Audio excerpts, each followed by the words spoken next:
ನಾನು ನನ್ನೂರು ಬಿಟ್ಟು ಬೆಂಗಳೂರು ಸೇರಿದಾಗಿನಿಂದ ದಿನದಿನಕ್ಕೂ ಬದಲಾಗ್ತಿರೋ ಬೆಂಗಳೂರನ್ನು ನೋಡಿ ನನ್ನೂರೂ ಬದಲಾಗ್ತಿದೆ ಅಂದ್ಕೊಳ್ತಿದ್ದೆ. 40 ವರ್ಷದಿಂದ ನೋಡ್ತಾನೇ ಇದ್ದೀನಿ, ನನ್ನೂರು ಬದಲಾಗಲೇ ಇಲ್ಲ. ನಾನು ನನ್ನ ಆಲೋಚನೆ ಮಾತ್ರ ಬದಲಾಯಿತು ಅಷ್ಟೆ. ಬೆಂಗಳೂರು ಅಯಸ್ಕಾಂತದ ಥರ ಎಲ್ಲರೂ ತನ್ನತ್ತ ಸೆಳೆದು ಜಿಗಣೆಯಂತೆ ದುಡಿಯುವ ವರ್ಗದವರ ರಕ್ತ ಹೀರಿ ದಬ್ಬಿಬಿಡುತ್ತೆ. ನನ್ನ ಬಾಲ್ಯ ಸ್ನೇಹಿತ ಪರಸಪ್ಪನ್ ನೋಡಿ 4-5 ವರ್ಷಗಳೇ ಆದವು. ಹೇಗಿದ್ದಾನೋ ಏನೋ.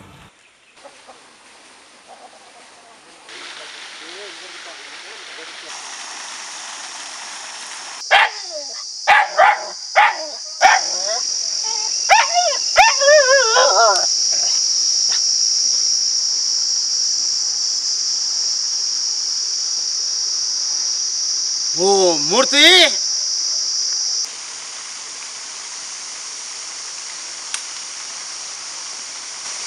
ಪರಸಪ್ಪ, ಏನು ಇದು ದಿಢೀರಂತ ಬಂದ್ಬಿಟ್ಟಿದ್ಯಾ? ಹೇಗಿದ್ದೀಯೋ? ದೇವರ ದಯದಿಂದ ಚೆನ್ನಾಗಿದ್ದೇನೆ. ಬಾ ಕೂತು ಮಾತಾಡೋಣ.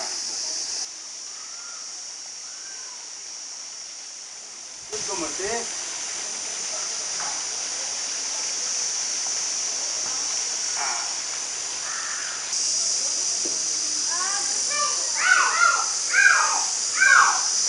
ಹೇಗಿದ್ದೀರಮ್ಮ? ಚೆನ್ನಾಗಿದ್ದೀನಿ. ನಿಮ್ಮನೆಯವ್ರು ಹೇಗಿದ್ದಾರೆ? ಅವ್ರು ಚೆನ್ನಾಗಿದ್ದಾರಮ್ಮ.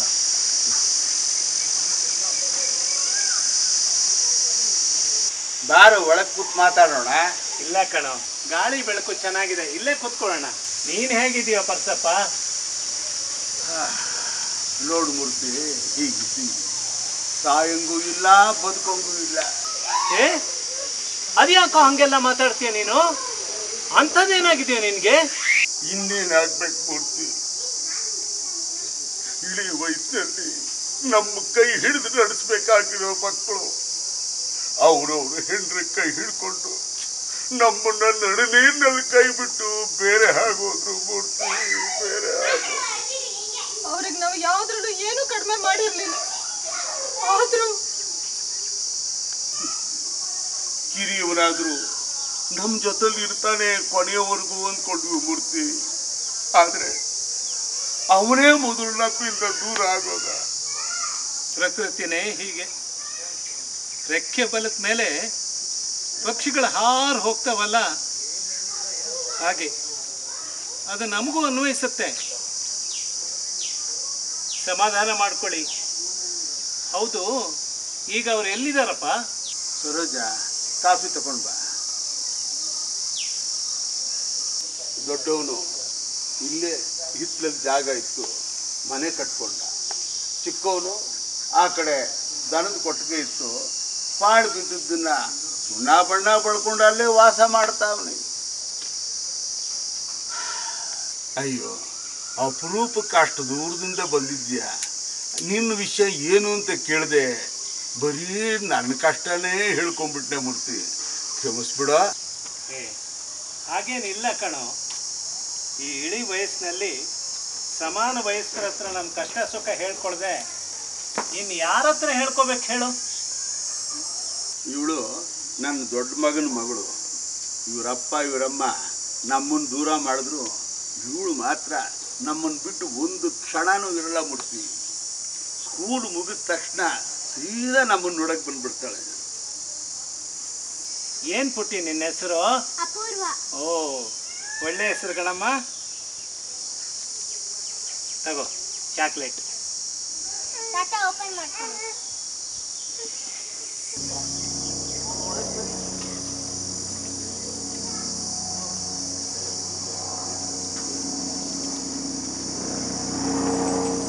ಬೇಡಮ್ಮ.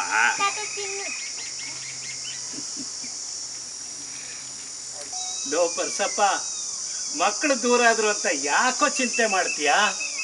ಇವಳು ನೋಡು, ಅವಳಿಗೆ ಕೊಟ್ಟು ಚಾಕ್ಲೇಟನ್ನು ಮೊದಲು ನಿನಗೆ ತಿನ್ನಿಸಿ ಆಮೇಲೆ ಅವಳು ತಿಂತಾ ಇದ್ದಾಳೆ. ಇದು ಈ ಮಣ್ಣಿನ ಗುಣ. ಭಗವಂತ ಯಾವುದೋ ರೂಪದಲ್ಲಿ ನಮ್ಮ ಕುಡಿನ ನಮ್ಮ ಹತ್ರ ಸೇರಿಸ್ತಾನೆ. ಆ ಥರ ಪಡಬಾರ್ದು.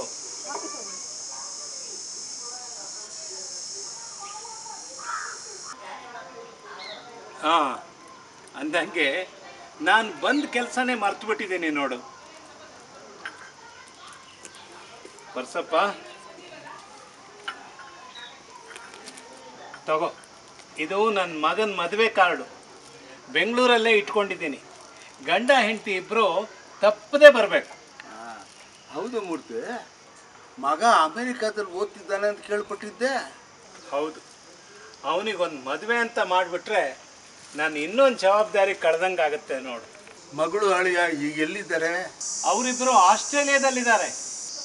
ಸಂತೋಷ ಮೂರ್ತಿ, ಬಹಳ ಸಂತೋಷ. ಇದಕ್ಕೆ ನೋಡಿ ಹೇಳೋದು, ವಿದ್ಯಾವಂತರ ಮಕ್ಕಳು ವಿದ್ಯಾವಂತರಾಗ್ತಾರೆ ಅಂತ.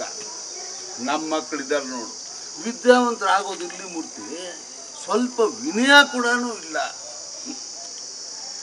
ನಾವು ಕಷ್ಟಪಟ್ಟು ಸಾಕಿದ ಮಕ್ಕಳು ಈಗ ನಮ್ಮನ್ನೇ ಬಿಟ್ಟು ದೂರ ಆದರು. ಏ ಪರ್ಸಪ್ಪ, ಮೊದಲು ಅದನ್ನು ಮನಸ್ಸಿಂದ ತೆಗೆದುಹಾಕು. ನನ್ನ ಮಗನ ಮದುವೆಗೆ ಬಾ, ಒಂದು 4-5 ದಿನ ಅಲ್ಲಿ ಇರುವೆ ಅಂತೆ. ನಿನ್ನ ನೋವೆಲ್ಲ ಸ್ವಲ್ಪ ಮರ್ತಂಗಾಗುತ್ತೆ. ಆಮೇಲೆ ಬರೋವಾಗಿ ಪುಟಾಣಿನೂ ಕರ್ಕೊಂಡು ಬಾ.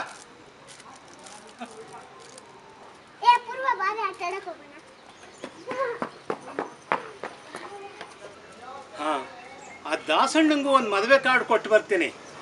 ಅಂದಂಗೆ ಪರ್ಸಪ್ಪ, ನಮ್ಮ ದಾಸಣ್ಣನ ಮನೆ ಆ ದೇವಸ್ಥಾನ ಬೀದಿಲಲ್ವಾ ಇರೋದು? ಹೌದು.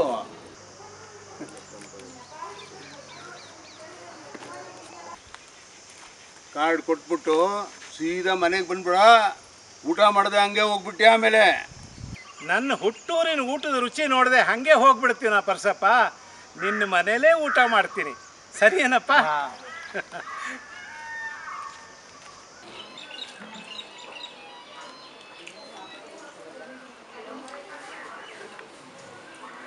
ಪರ್ಸಪ್ಪ, ಈ ಊಟದ ರುಚಿ ನೋಡಿ ಎಷ್ಟು ವರ್ಷ ಹೋಗುತ್ತೋ.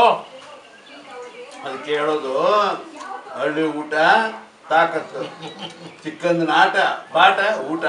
ಊಟ ಮಾಡು.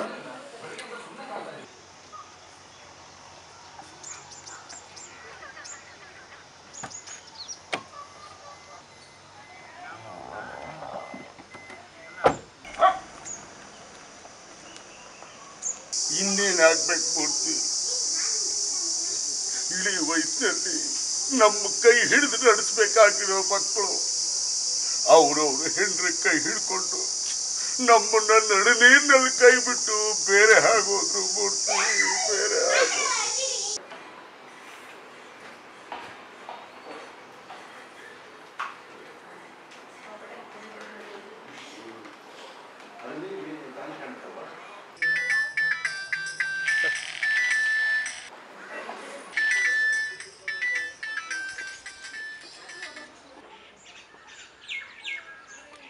ಹಲೋ ಹಲೋ ಪರ್ಸಪ್ಪನ? ನಾನು ಕಣೋ ಕೃಷ್ಣಮೂರ್ತಿ, ಬೆಂಗಳೂರಿಂದ. ಕೃಷ್ಣಮೂರ್ತಿ, ಹೇಗಿದ್ದೀಯೋ? ನಾನು ಹೇಗಿದ್ದೀನಿ ಅಂತ ನಿನಗೆ ಗೊತ್ತಾಗಬೇಕು ಅಂದರೆ ಮುಂದಿನ ಭಾನುವಾರ ನೀನು ನಿನ್ನ ಹೆಂಡತಿ ಇಬ್ರು ನಮ್ಮ ಮನೆಗೆ ಬರಬೇಕು. ಓಹೋ, ಏನಪ್ಪಾ ವಿಷಯ? ನನ್ನ ಮದುವೆ ಕಣಯ್ಯ. ನಿಂಗೇನು ಬಂತ ಕೇಳ್ಗಾಲ? ಯಾರ ಜೊತೆನೋ ಮದುವೆ? ನನ್ನ ಹೆಂಡತಿ ಜೊತೆನೋ? ತಮಾಷೆ ಮಾಡೋದು ಇನ್ನೂ ಬಿಟ್ಟಿಲ್ಲ ಅನ್ನೋ. ಹುಟ್ಟುಗುಣ ಹೋಗ್ಬಿಡುತ್ತಾ? ಮದುವೆ ನಂದೇ ಕಣಯ್ಯ, ನನ್ನ ಹೆಂಡತಿ ಜೊತೆಲೇ. 60 ವರ್ಷ ತುಂಬ್ತು ನೋಡು. ಅದು ಏನು ದಬಾಕಿದ್ಯಾ ಅಂತ ತಿರುಗಿ ನೋಡೋಕ್ಕೆ ಇದೊಂದು ಅವಕಾಶ ಅಷ್ಟೇ. ಅದು ಈ ಷಷ್ಠಿ ಪೂರ್ತಿ ಸಮಾರಂಭ ಕಣಯ್ಯ. ಮುಂದಿನ ಭಾನುವಾರ ನೀವಿಬ್ರು ತಪ್ಪದೇ ಬರಬೇಕು. ನಿಮಗೋಸ್ಕರ ಕಾಯ್ತಾ ಇರ್ತೀವಿ ನಾವು. ಸರಿ, ಫೋನ್ ಇಡ್ಲಾ? ಸರಿ ಕಣ.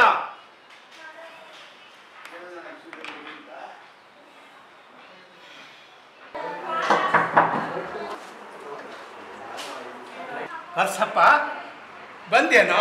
ಬಾ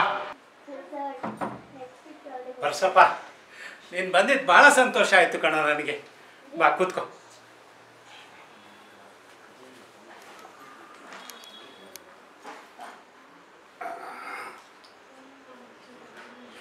ಬರ್ಸಪ್ಪ, ಅಂದಾಗ ನೀನು ಅರ್ಧಂಗಿನೇ ಯಾಕೋ ಕರ್ಕೊಂಬರ್ಲಿಲ್ಲ ನೀನು? ಅವಳಿಗೆ ಮೈ ಸರಿ ಇಲ್ಲ ಮೂರ್ತಿ, ಪ್ರಯಾಣ ಕಷ್ಟ ಆಗ್ಬೋದು ಅಂತ ಅಲ್ಲೇ ಉಳ್ಕೊಂಡು. ಚೆನ್ನಾಗಿದ್ದೀನಮ್ಮ, ನೀವು ಚೆನ್ನಾಗಿದ್ದೀರಾ? ಬರ್ಸಪ್ಪ, ನೀನು ಮನೆಯವ್ರಿಗೆ ಹುಷಾರಿಲ್ಲ ಅಂದ್ಯಲ್ಲ, ಮತ್ತೆ ಊಟ ತಿಂಡಿಗೆ ಏನು ಮಾಡ್ತಾರೋ ಅವರೇ ಮಾಡ್ಕೋತಾರ?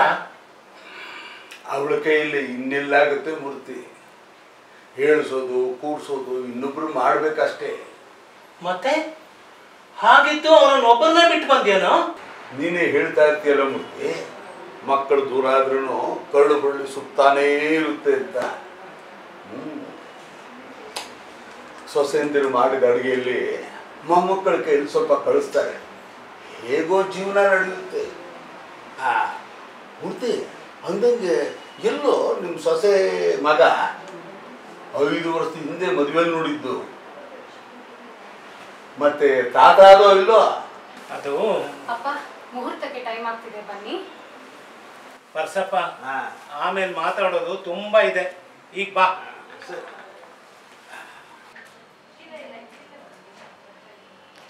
ಸಮಪ್ರಭ ನಿರ್ವಿಘ್ನಂ ಕುರುಮೇ ಸರ್ವಕಾರ್ಯೇಷು ಸರ್ವಮಂಗಲಮಾಂಗಲ್ಯ ಶಿವೆ ಸರ್ವಾರ್ಥಸಾಧಿಕೆ ಶರಣ್ಯೇ ತ್ರ್ಯಂಬಕೆ ಗೌರಿ ನಾರಾಯಣಿ ನಮಸ್ತುತೆ ನಮೋ ನಮನ್ನಾಮ ದ್ವಿತೀಯೋ ಭೀಮಯೋ ಚ ಪೂರ್ಣಪ್ರಜ್ಞಸ್ತುತಿ ಅಸ್ತು ಭಗವತ್ಕಾರ್ಯಸಾಧಕಃ. ಓಂ ಆಂಜನೇಯಾಯ ವಿದ್ಮಹೇ ವಾಯುಪುತ್ರಾಯ ಧೀಮಹಿ. ಬರ್ಸಪ್ಪ, ನೀನು ಬೆಳಿಗ್ಗೆ ನನ್ನ ಮಗ ಸೊಸೆ ಎಲ್ಲಿ ಅಂತ ಕೇಳಿದ್ಯಲ್ಲ, ಅವರು ಅಮೇರಿಕಾದಲ್ಲಿದ್ದಾರಪ್ಪ, ಅದಕ್ಕೆ ಬರೋಕ್ಕಾಗಲಿಲ್ಲ. ಮೂರ್ತಿ, ಬೆಳಿಗ್ಗೆಯಿಂದ ಗಮನಿಸ್ತಾ ಇದ್ದೀನಿ, ಏನೋ ಯೋಚನೆಯಲ್ಲಿದೆಯಲ್ಲ. ಮಗ ಸೊಸೆ ಬರಲಿಲ್ಲ ಅಂತ ಬೇಜಾರೇನು? ಒಂದು ಮಾತು ಹೇಳಲ್ಲ, 5 ವರ್ಷದ ಹಿಂದೆ ನನ್ನ ಮಗನ ಮದುವೆ ಕಾರ್ಡ್ ಕೊಡೋಕ್ಕೆ ನಿನ್ನ ಮನೆಗೆ ಬಂದಿದ್ದಾಗ ಮಕ್ಕಳು ಬೇರೆ ಆದರು ಅಂತ ನೀನು ನೋವಲ್ಲಿದ್ದೆ. ಆದರೆ ಈಗ ನಾನು ಮಕ್ಕಳು ಬೇರೆ ಆಗದೆ ಇದ್ರೂ ನಿನಗಿಂತ ಹೆಚ್ಚು ನೋವಲ್ಲಿದ್ದೀನಿ. ಆಶ್ಚರ್ಯ ಆಯ್ತಾ?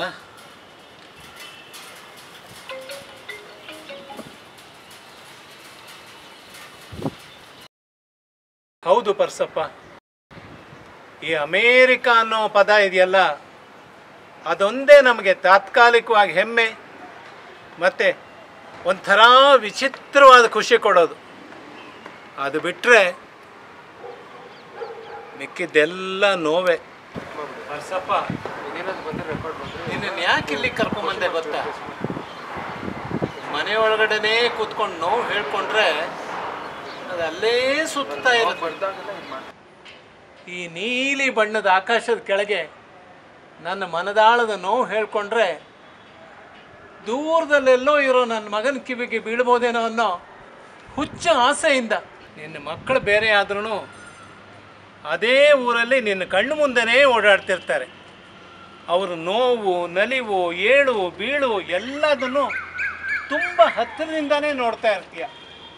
ಇನ್ನು ಮೊಮ್ಮಕ್ಕಳಂತೂ ಹೆಚ್ಚು ಕಡಿಮೆ ನಿನ್ನ ಜೊತೆಯಲ್ಲೇ ಇರ್ತಾರೆ. ಆದರೆ ನಾನು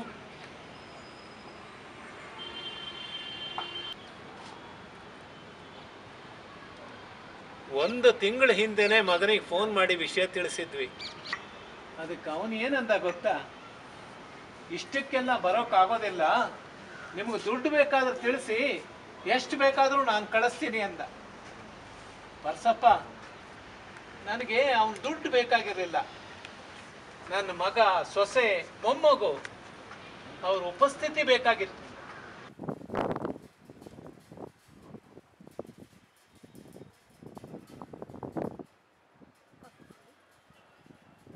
ಕಾಫಿ ಕುಡಿ ಪರ್ಸಪ್ಪ.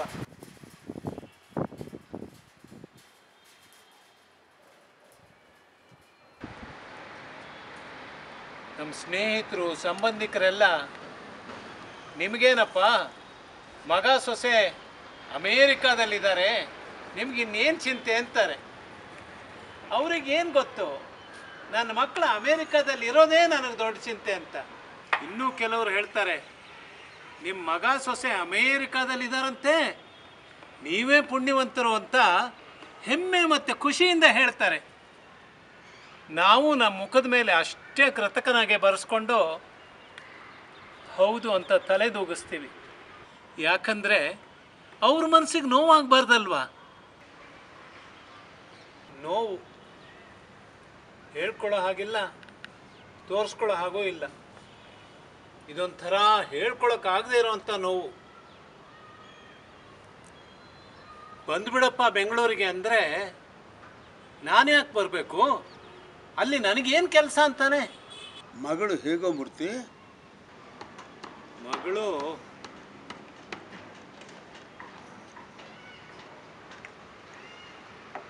ಅಳಿಮಯ್ಯ ಹೇಗೋ ದೊಡ್ಡ ಮನಸ್ಸು ಮಾಡಿ ಕರ್ಕೊಂಬಂದ್ಯಾನೆ. ನಾಳೆ ಹೇಗೋ.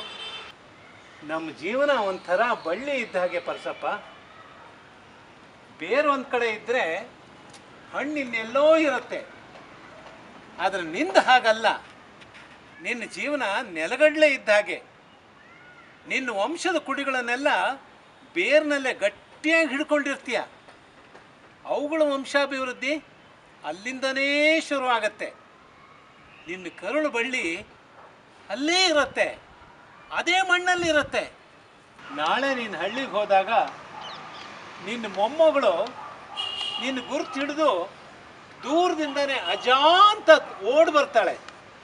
ಆದರೆ ನಾನು ನನ್ನ ಮೊಮ್ಮಗನ ನೋಡಬೇಕು ಅಂತ ಅಷ್ಟು ದೂರದ ಅಮೇರಿಕಕ್ಕೆ ಹೋದರೆ ನನ್ನ ಮಗ ಪರಿಚಯ ಮಾಡಿಕೊಡ್ತಾನೆ, ನೋಡು ಇವರೇ ನಿನ್ನ ತಾತ ಅಂತ. ಈಗ ಹೇಳು ಪರ್ಸಪ್ಪ, ನೀನು ಪುಣ್ಯವಂತನ ಇಲ್ಲ ನಾನು ಪುಣ್ಯವಂತನ? ನೀನು ಏನೂ ಇಲ್ಲದೆ ಎಲ್ಲ ಇದ್ದಂಗಿದೆಯಾ, ಆದರೆ ನಾನು ಎಲ್ಲ ಇದ್ದು ಏನೂ ಇಲ್ದಂಗಿದ್ದೀನಿ. ಎಲ್ಲ ನಾವು ಪಡ್ಕೊಂಡು ಬಂದಿದ್ದು ಅನ್ಸುತ್ತೆ ಮೂರ್ತಿ. ನಂದೇ ಕಷ್ಟ ಅಂದ್ಕೊಂಡಿದ್ದೆ. ಮರಕ್ಕಿಂತ ಮರ ದೊಡ್ಡದು ಅಂತಾರೆ. ನೀನೇನು ಯೋಚನೆ ಮಾಡಬೇಡ. ನೋಡು, ನಿನಗೆ ಬೇಜಾರಾದಾಗಲೆಲ್ಲ ನಮ್ಮೂರಿಗೆ ಬಂದ್ಬಿಡು. ನಮ್ಮೂರಿನ ವಾತಾವರಣ ಹಿತವಾಗಿರುತ್ತೆ. ಹಾಂ ನೋಡು ಮೂರ್ತಿ, ನಾನು ಬೆಳಿಗ್ಗೆ ಮೊದಲನೇ ಟ್ರೈನ್ಗೆ ಹೋಗ್ಬೇಕಾ? ಹಾಂ ಸ್ವಲ್ಪ. ಹಾಂ, ನನಗೆ ಗೊತ್ತು ಪರ್ಸಪ್ಪ.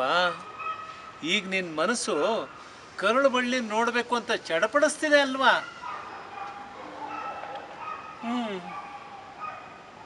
ಇಂಥ ಮನಸ್ಸು ನನ್ನ ಮಗನಿಗೆ ಬರಲಿಲ್ಲ ನೋಡು. ನೀನು ಇಷ್ಟು ಬೇಗ ಹೋಗ್ತೀಯ ಅಂತ ನಾನು ಅಂದ್ಕೊಂಡಿರಲಿಲ್ಲ ಪರ್ಸಪ್ಪ. ಆಯಿತು, ನಿನ್ನನ್ನು ನಾನು ಇನ್ನೂ ಇರು ಅಂತ ಹೇಳೋಕ್ಕಾಗೋದಿಲ್ಲ. ನಾಳೆ ಬೆಳಿಗ್ಗೆ ನನ್ನ ಕಾರ್ನಲ್ಲೇ ಮೆಜೆಸ್ಟಿಕ್ಕಿಗೆ ನಿನ್ನನ್ನು ಡ್ರಾಪ್ ಮಾಡ್ತೀನಿ. ನೀನೇನು ಯೋಚನೆ ಮಾಡಬೇಡ, ಸರಿನಾ? ನಿನ್ನ ಜೀವನ ನೆಲಗಡಲೆ ಇದ್ದ ಹಾಗೆ. ನಿನ್ನ ವಂಶದ ಕುಡಿಗಳನ್ನೆಲ್ಲ ಬೇರ್ನಲ್ಲೇ ಗಟ್ಟಿಯಾಗಿ ಹಿಡ್ಕೊಂಡಿರ್ತೀಯ. ಅವುಗಳ ವಂಶಾಭಿವೃದ್ಧಿ ಅಲ್ಲಿಂದನೇ ಶುರುವಾಗತ್ತೆ. ನಿನ್ನ ಕರುಳು ಬಳ್ಳಿ ಅಲ್ಲೇ ಇರುತ್ತೆ, ಅದೇ ಮಣ್ಣಲ್ಲಿರುತ್ತೆ. ಮೂರ್ತಿ, ಒಂದು ನಿಮಿಷ ಕಾರ್ಡ್ ಇಳಿಸು. ಮೂರ್ತಿ, ಅವತ್ತು ನಿಮ್ಮ ಮಗನ ಮದುವೆ ಕಾರ್ಡ್ ಕೊಡೋಕೆ ಬಂದಿದ್ದಲ್ಲ, ನನ್ನ ಮೊಮ್ಮಗಳಿಗೆ ಚಾಕ್ಲೇಟ್ ಕೊಟ್ಟಲ್ಲೋ, ಅದ್ರ ಹೆಸರೇನು? Dairy milk. ಒಂದು ನಿಮಿಷ ಬಂದೆ.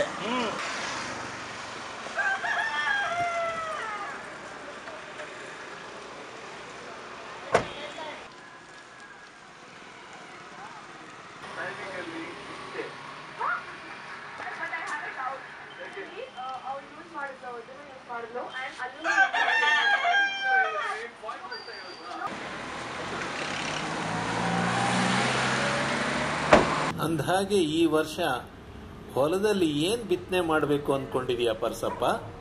ನೆಲಗಡ್ಲೆ.